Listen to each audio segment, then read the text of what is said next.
कहानी धोखे की। अनामिका मध्य प्रदेश से दिल्ली कॉलेज के लिए आई थी और अयान राजस्थान से उसी कॉलेज में पढ़ने आया था। अयान एक सीधा साधा सा लड़का है जो ना लड़कियों से ज्यादा बात करता है और ना किसी से ज्यादा मतलब रखता है। अयान की यह बात अनामिका को बहुत अच्छी लगती है और वो किसी ना किसी बहाने से अयान से बात करने की कोशिश करती है।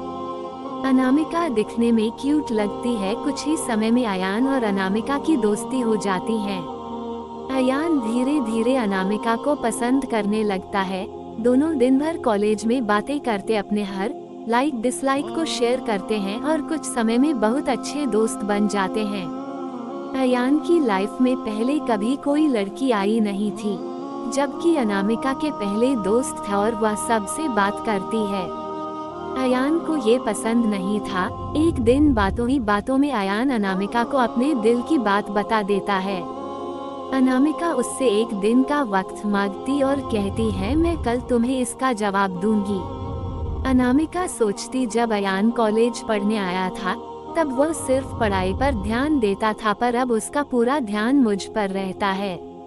अगर मैं इसकी गर्लफ्रेंड बन जाऊंगी तो ये पढ़ाई भूल जाएगा और मुझ में ही लगा रहेगा। यही सब ख्याल अनामिका के मन में होते हैं और दूसरे दिन अनामिका अयान को मना कर देती है और कहती है, मैं तो तुम्हें बस अपना दोस्त समझती हूँ, इससे ज्यादा कुछ नहीं। मैं यहाँ पढ़ने आई हूँ और कुछ करने नहीं। तुम चाहो तो मेरे दोस्त रह सकते हो। अयान दोस्ती के लिए मना कर देता है और अनामिका को बहुत समझाता है, लेकिन अनामिका कुछ नहीं सुनती। अयान को ये बात बहुत बुरी लगती है और वो अनामिका से बात करना बंद कर देता है। कुछ दिन कॉलेज भी नहीं आता है। अब अनामिका को भूलकर पूरा ध्यान पढ़ाई में लगाता है और ना किसी से ज्यादा बात करता है और ना मतलब रखता है। देखते देखते कॉलेज बीत जाता है और सब अलग अलग हो जाते हैं। अयान कॉलेज में टॉप कर जाता है और सबसे पहले नौकरी पा लेता है। 2-3 साल बीत जाते हैं। ना अयान को अनामिका का पता रहता है और ना अनामिका को अयान का कुछ पता रहता है। अयान अपनी कंपनी छोड़कर एक नई कंपनी में ज्वाइन करता है, जिसमें उसकी पोस्ट पहले से बहुत अच्छी और पगार दुगनी रहती है। जब अयान पहले दिन ऑफिस जाता है तो उसे पता चलता है अनामिका इस ऑफिस में उसकी जूनियर है। वो उस पर बिल्कुल भी ध्यान नहीं देता है और काम में ही लगा रहता है।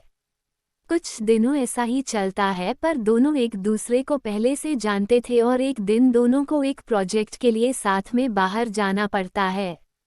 प्रोजेक्ट के बाद ना चाहते हुए भी अयान और अनामिका की बात होने लगती है। अनामिका अयान को समझाती है आखिर उसने उसको मना क्यों किया था। अयान को अनामिका की बात समझ आ जाती है और दोनों में गहरी दोस्ती फिर से हो जाती है। पूरे ऑफिस में दोनों की दोस्ती के चर्चे होने लगते हैं।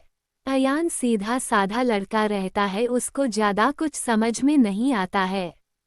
अयान कुछ समय बाद अनामिका को डिनर पर ले जाकर फिर से प्यार का इजहार करता है। अनामिका इस बार अयान से मना नहीं करना चाहती, पर उसके पास कोई चारा नहीं है क्योंकि कुछ ही दिनों में उसकी शादी होने वाली रहती है। अनामिका अयान को अपनी शादी की बात बताती है। इस बार अयान का दिल पूरी तरह टूट जाता है। वह बिना कुछ कहे वहां से चला जाता है। अनामिका रात में सोचती है कि अयान से अच्छा लड़का मुझे कभी नहीं मिलेगा। वह फैसला करती है कि कल अयान को हाँ कर दूंगी और मम्मी पापा को अयान से शादी के लिए मना लूंगी।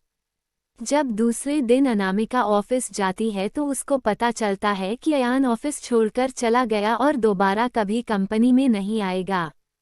जाते जाते अयान अनामिका को एक खत लिख जाता है, जिस दिन मैंने तुम्हें देखा था उसी दिन से मैं तुमसे प्यार करता हूँ। मैं तुम्हें जिंदगी में कभी नहीं भूल पाऊंगा। तुम जहाँ भी रहो, जिसके साथ भी रहो, खुश रहो। अब इस जीवन में इस दर्द के साथ ही जिंदा रहूंगा। मैंने हमेशा तुमसे प्यार किया है और केवल प्यार किया है। तुम मेरी जिंदगी में आने वाली पहली और आखिरी लड़की हो। अब ना मेरी जिंदगी में कोई आएगा और ना मैं किसी को आने दूंगा। मैं बस अब तुम्हारी यादों में रहूंगा। आज के बाद पूरी जिंदगी में तुम्हें कभी अपनी शकल नहीं दिखाऊंगा। बस भगवान से यही दुआ करता हूँ तुम जहाँ भी रहो खुश रहो और शादी के लिए बहुत बहुत शुभकामनाएं।